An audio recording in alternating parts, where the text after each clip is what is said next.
c'est Sonia Shine. Bienvenue dans Instant présent de Dieu avec la Rhapsodie des réalités. Qu'est-ce que c'est la Rhapsodie des réalités? C'est ce livre-là écrit par l'homme de Dieu, Pasteur Christ Oyakilome, voilà, qui sort par mois et chaque jour avec un thème et un développement qui va avec. Comment est-ce que vous allez? J'espère que vous avez passé un bon week-end. Quant à moi, je rends grâce à Dieu.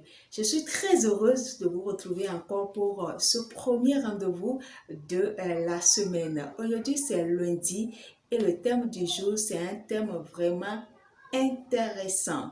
Il est intitulé comme suit. Opérer du règne de l'esprit. Alléluia. Et c'est un enseignement qui va nous faire comprendre que, oui, en tant que chrétien, en tant que nouvelle créature, nous opérons d'abord dans le règne de l'esprit. Tout résultat que nous voulons voir, oui, tout combat que nous menons, c'est depuis le règne de l'esprit. Nous ne combattons pas contre la chair et le sang, c'est contre les esprits et les principautés, les princes de ce monde. Donc, c'est de cela qui sera question aujourd'hui. Le verset d'ouverture est tiré de 1 Corinthiens chapitre 15, verset 32. Et c'est l'apôtre Paul qui nous parle ici. Il dit, « Si c'est dans des vues humaines que j'ai combattu contre les bêtes à Éphèse, quel avantage m'en revient-il ?»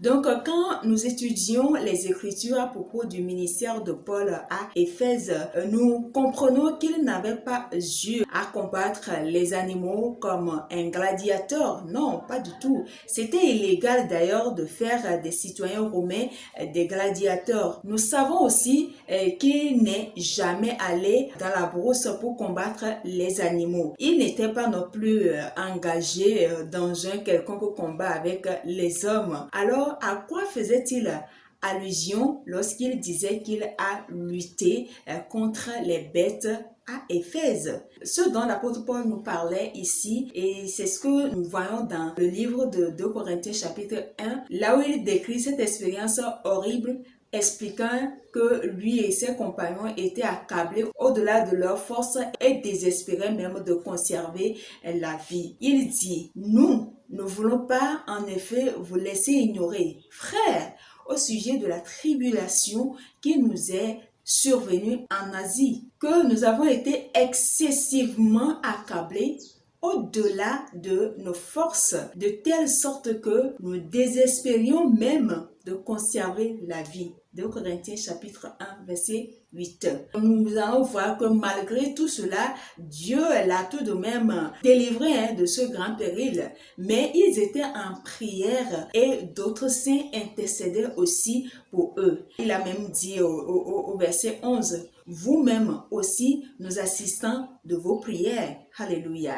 Bien évidemment, ils étaient en train de lutter. Et leur combat n'était pas avec le sang, ni avec la chair. Ce n'était pas contre les humains, c'était un combat spirituel. Paul a affronté la méchanceté des hommes contre lui depuis le règne de l'esprit. C'est important. En tant que nouvelle créature, nous n'avons pas à combattre contre la chair et le sang, mais contre les esprits, contre les dominations, contre les principautés. Et c'est à ça que l'apôtre Paul faisait allusion en disant « J'ai combattu les bêtes de Éphèse ». Et Pasteur dit, donc en tant que nouvelle créature, lorsque vous parvenez à la maturité spirituelle, vous ne confrontez pas les êtres humains lorsqu'ils vous maltraitent. Non.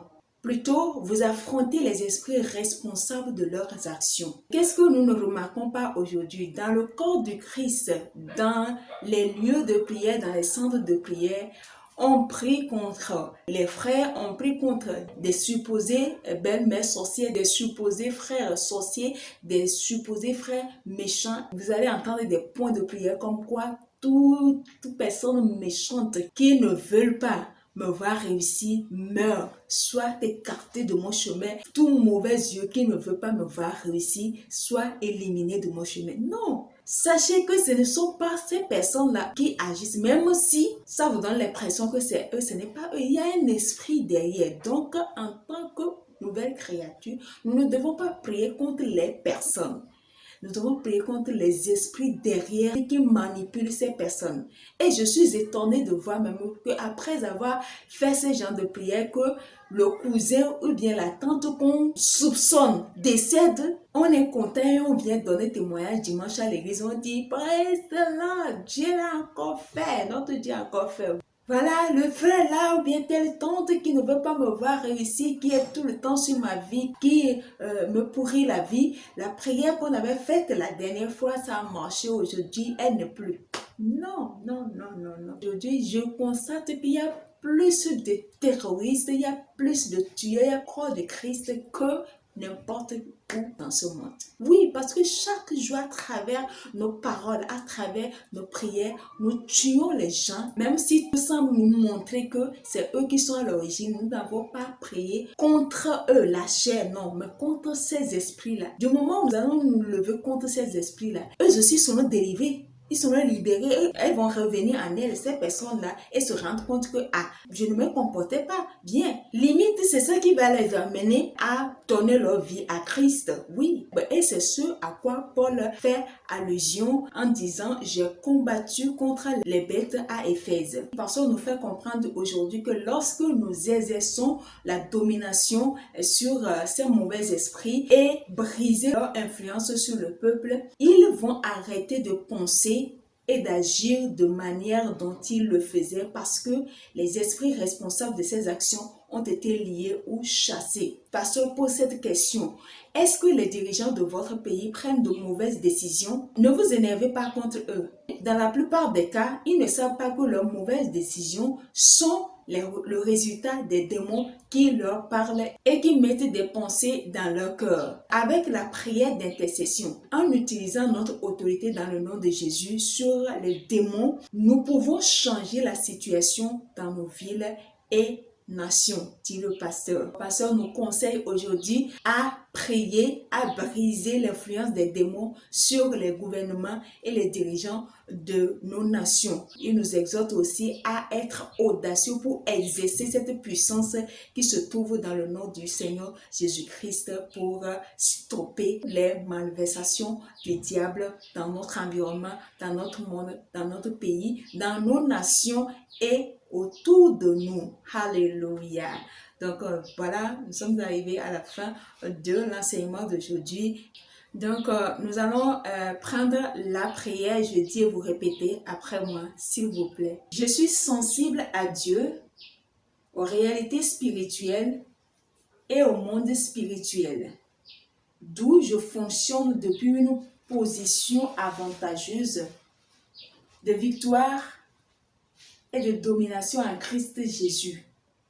J'ai reçu le mandat d'utiliser le nom de Jésus et ainsi je refuse toute activité démoniaque dans ma vie, dans mon environnement et dans la vie de mes proches. Alléluia, gloire à Dieu. Pour une étude approfondie à l'enseignement du jour, vous allez lire Éphésiens chapitre 6, verset 12, Jacques chapitre 4, verset 7 et 2 Corinthiens chapitre 10, verset 3 à 5. Pour une étude de la Bible, en un an, vous allez lire Actes chapitre 4, verset 1 à 31. Enfin, pour une étude de la Bible, en 2 ans, vous allez lire 2 Corinthiens chapitre 3, verset 1 à 10, et puis Cantique des Cantiques, chapitre 5 et chapitre 6. Alléluia.